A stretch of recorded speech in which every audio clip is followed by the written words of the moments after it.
আমার নবীজি সবার আগে গিয়ে থাকবেন। ওখানে যে সমস্ত মানুষদেরকে যেতে দেওয়া হবে না, তাড়িয়ে দেওয়া হবে, তারা কি সৌভাগ্যবান নাকি দুর্ভাগা?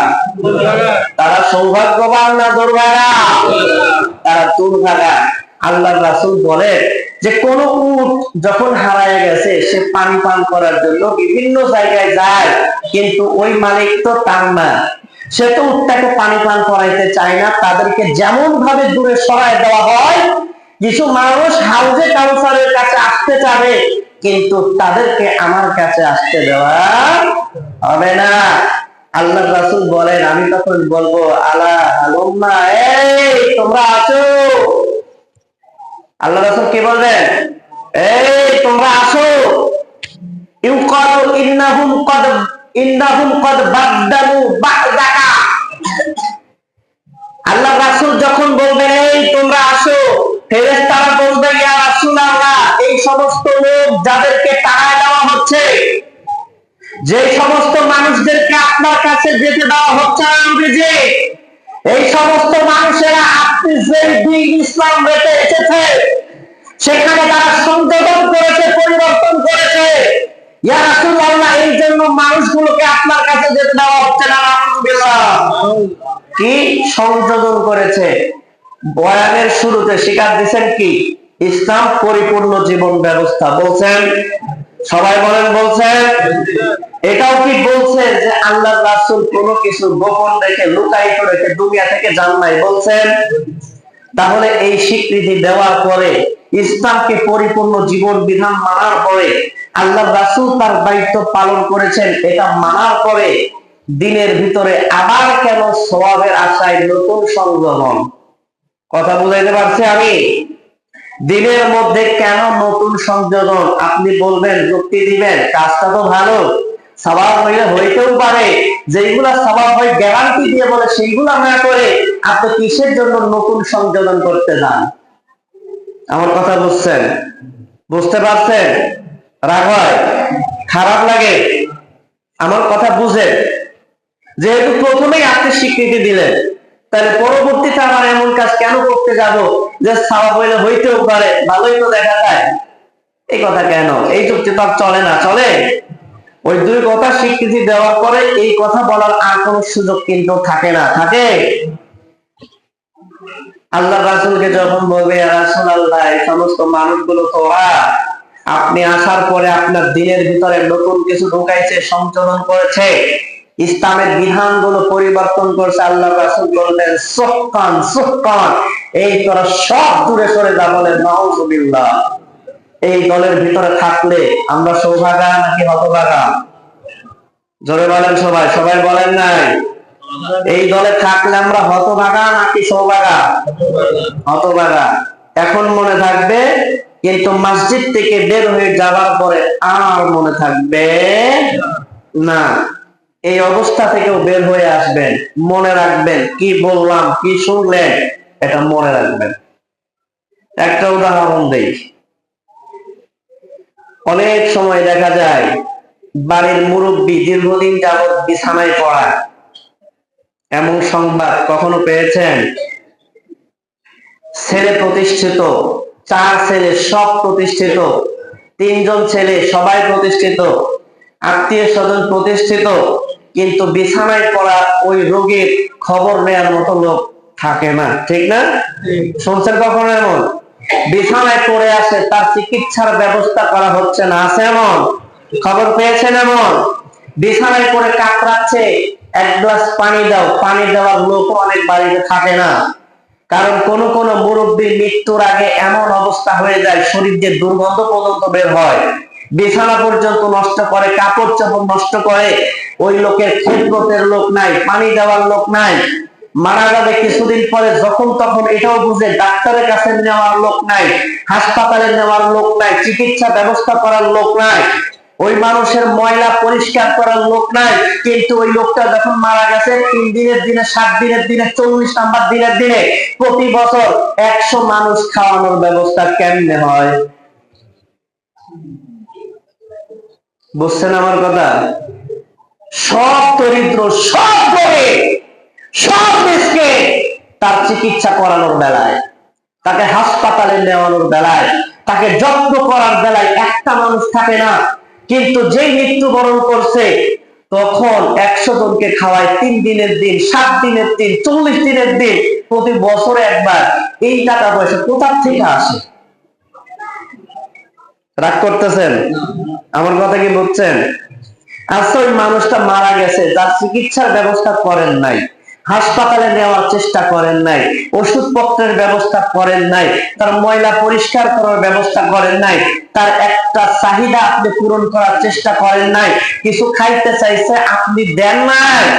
ওই লোকটা যখন মারা গেল তার 14 দিন পরে আপনি পুরো পৃথিবীর মানুষকে দাওয়াত দিয়ে খাওয়াইলেন, ওই লোকটা কি লাভ? ওই লোকটা কি লাভ? আমার কথা কি বুঝছেন? আল্লাহ রাসূল সাল্লাল্লাহু আলাইহি ওয়াসাল্লাম যখন মৃত্যুবরণ করলেন, 1 লক্ষের বেশি সাহাবা রাদিয়াল্লাহু তাআলা আনহুম আজমাইন এই পৃথিবীতে বেঁচে ছিলেন। কত? কেউ বলেন 1,14,000, কেউ বলেন 1,24,000, কিন্তু 1 লক্ষ এটা নিশ্চিত, বেশিটা বাদ দিলাম। 1 লক্ষ সাহাবা আল্লাহর রাসূল মৃত্যুবরণ করলেন তখন ছিলেন আবু বকর রাদিয়াল্লাহু তাআলা আনহু জীবিত, ওমর রাদিয়াল্লাহু তাআলা আনহু জীবিত, উসমান রাদিয়াল্লাহু তাআলা আনহু জীবিত, আলী রাদিয়াল্লাহু তাআলা আনহু জীবিত, ওনার মেয়ে হযরত ফাতেমা জোহরা রাদিয়াল্লাহু তাআলা আনহা জীবিত, ওনার 2 নাতি হাসান হোসেন রাদিয়াল্লাহু আনহুমা জীবিত। এই কাজটা কে করছে ওই সময়ে? কে? এই কাজটা আমি আপনি করি, এই কাজটা আমার আপনার রাসূল মারা যাওয়ার পরে, দুনিয়া থেকে বিদায় নেওয়ার পরে এই কাজটা কে করলো? কোন প্রমাণ খুঁজে বের করতে পারলে আমাকে জানায়েন, আমি আর বলবো না। তেমনি ভাবে যখন আবু বকর সিদ্দিক রাদিয়াল্লাহু তাআলা আনহু মারা গেলেন, ওমর রাদিয়াল্লাহু তাআলা আনহু, উসমান রাদিয়াল্লাহু তাআলা আনহু, আলী রাদিয়াল্লাহু তাআলা আনহু ছিলেন। কেউ কে এই কাজটা করছেন কিনা? ওমর রাদিয়াল্লাহু তাআলা আনহু যখন মারা গেলেন, উসমান রাদিয়াল্লাহু তাআলা আনহু জীবিত, আলী রাদিয়াল্লাহু তাআলা আনহু জীবিত, আরো অসংখ্য সাহাবী জীবিত। এই কাজটা কে করলো?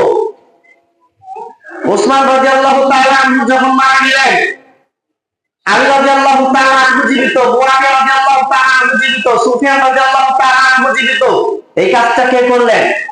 আলী রাদিয়াল্লাহু তাআলা আনহু মারা গেলেন তখন আল্লাহর রাসূলের সাহাবারা এই পৃথিবীতে জীবিত ছিলেন। এই কাজটা কে করলেন?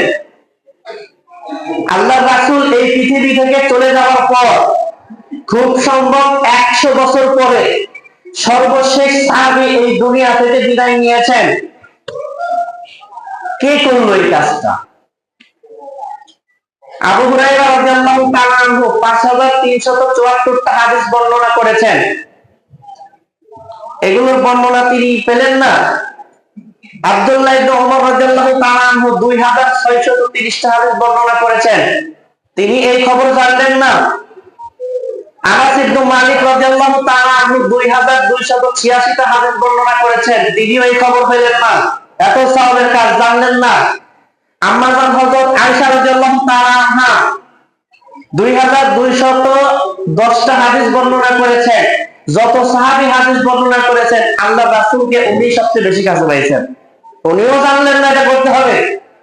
আল্লাহর রাসূলের চাচাতো ভাই হযরত আব্দুল্লাহ ইবনে আব্বাস রাদিয়াল্লাহু তাআলা আনহু রাইসুল মুফাসসিরিন যার উপাধি, 1660টা হাদিস বর্ণনা করলেন, তিনিও জানলেন না এটা খুবই সওয়াবের কাজ, গুরুত্বপূর্ণ কাজ, খুবই দরকারি কাজ, তিনিও জানলেন না। হযরত জাবির ইবনে আব্দুল্লাহ রাদিয়াল্লাহু তাআলা আনহু 1430টা অথবা 1530টা, সংখ্যাটা একটু এলোমেলো হয়ে গেল, এতগুলো হাদিস বর্ণনা করলেন। আল্লাহর রাসূলের কাছ থেকে এই পর্যায়ে একটা হাদিস পেলেন না। মুকসিরের সাহাবী যারা আছেন, সর্বশেষ আবু সাঈদ খুদরি রাদিয়াল্লাহু তাআলা আনহু 1170টা হাদিস বর্ণনা করেছেন। এই হাদিস আল্লাহর রাসূলের কাছ থেকে তিনিও পেলেন না, যেগুলো খুবই গুরুত্বপূর্ণ কাজ, খুবই দরকারি কাজ, খুবই সওয়াবের কাজ। বুখারী শরীফের মধ্যে ইমাম বুখারী রাহিমাহুল্লাহ 7563টা হাদিস বর্ণনা করেছেন। উনি অনেক হাদিসের হাফেজ ছিলেন, সংখ্যাটা এখন মনে আসছে না, 5 বা 6 লক্ষর বেশি, 5 লক্ষ বা 6 লক্ষ হাদিসে মুখস্থ ছিল ওনার। বুখারী শরীফে দিয়েছেন মাত্র 7563। ইমাম মুসলিম রাহিমাহুল্লাহ তিনি দিয়েছেন 7500। ইমাম আবু দাউদ এনেছেন 4800, ইমাম তিরমিজি এনেছেন 3956, ইমাম ইবনু মাজাহ এনেছেন 4341, ইমাম নাসাই এনেছেন 5270। সিয়াসিত্তা হাদিস এগুলো আমরা যেগুলো সবচেয়ে বেশি জানি, ওনারা কেউ পেলেন না খুঁজে যে এই কাজগুলো এত গুরুত্বপূর্ণ, কেউ পেলেন না। এরপর পৃথিবীতে কিতাব আছে, সুনান দারানি হাদিসের কিতাব, সুনান দারাকুতনি হাদিসের কিতাব, মুসান্নাফ ইবনে আবি শাইবা হাদিসের কিতাব, মুসান্নাফ ইবনে আব্দুর রাজ্জাক হাদিসের কিতাব, আল মুস্তাদরাক আলা সহিহাইন হাদিসের কিতাব, বাইহাকী শরীফ হাদিসের কিতাব, মুজামুল কাবির হাদিসের কিতাব, মুজামুল আওসাত হাদিসের কিতাব, মুজামুস সগীর হাদিসের কিতাব, কিতাবুল হাদিসের কিতাব, মুসনাদ ইমাম আবু হানিফা হাদিসের কিতাব, মুওয়াত্তা ইমাম মালিক হাদিসের কিতাব, মুওয়াত্তা ইমাম মুহাম্মদ হাদিসের কিতাব। কেউ পাইল না। যারা হাদিস শিক্ষার জন্য তাদের জীবনটাকে কোরবানি করে দিয়েছে, হাদিস শিখার জন্য, হাদিস শোনার জন্য, হাদিস সংগ্রহ করার জন্য যারা জীবনটাকে কোরবানি করে দিয়েছে, পচা রুটি খেয়েছে, গাছের পাতা খেয়েছে, 3 মাস 4 মাস লাগাতার সফর করেছে একটা হাদিস শেখার জন্য, তারা এগুলা পাইল না, তাইলে আমরা কোথায় পাইলাম? আমার কথা কি বুঝতে পারছেন? হাদিসের কিতাবের নাম আরো অনেক কিতাব আছে যেগুলোতে সহিহ হাদিস পাওয়া যায়, একটা কিতাবেও এগুলো আসলো না। আমরা এগুলো তাহলে কিভাবে বুঝে গেলাম যে এটা খুবই গুরুত্বপূর্ণ কাজ, খুবই সওয়াবের কাজ, করলে ভালো হয়? সমস্যা কোথায়? সওয়াব তো হয়, ভালোই তো দেখা যায়। আমার একজন বলছিল কি জানেন, আমার একজন বলছিল হুজুর আপনি এগুলো না করেন কেন? আমি বললাম কি না করলাম? উনি বললেন হুজুর 45 বছর ধরে তোমার বয়ান শুনি, আজ পর্যন্ত কারোর মুখে কথা শুনি নাই, আপনার কাছেই প্রথম শুনলাম। হুজুর আপনি কিসের জন্য না করেন? মারা গেছে, আত্মীয় স্বজন সবাই মিলে একটু ফুর্তি করে আনন্দ করে তাকে হারানোর সুখ ভুলা যায় মানুষ, হুজুর আপনি না করেন কেন? সুন্দর কথা না? কথা সুন্দর না? কিন্তু আমার কথা কি এতক্ষণ পর্যন্ত যা বললাম আপনারা কি বুঝতে পারছেন? আরো অনেক কিতাবের নাম বলা যাবে, অনেক ইমামের নাম বলা যাবে। ইমাম শাফি রাহিমাহুল্লাহ বলেন যে আল্লাহ রাসূলের 60,000 জন সাহাবী হাদিস বর্ণনা করছেন। সুবহানাল্লাহ। কমার বেশি, কমার বেশি, কিন্তু যে 7 জনের নাম বললাম তিনারা বেশি বর্ণনা করছেন। এর সংখ্যা কমও আছে, কারোর কাছে একটাও আছে। কোন সাহাবী 5টা হাদিস বর্ণনা করছেন, কিন্তু আল্লাহ রাসূলের কাছ থেকে তো আমরা এই মর্মে একটা হাদিসও পাচ্ছি না যে এটা খুবই গুরুত্বপূর্ণ কাজ, খুবই সওয়াবের কাজ।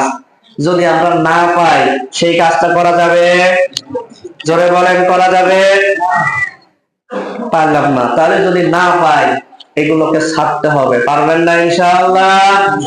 সবাই বলেন পারবেন তো ইনশাআল্লাহ?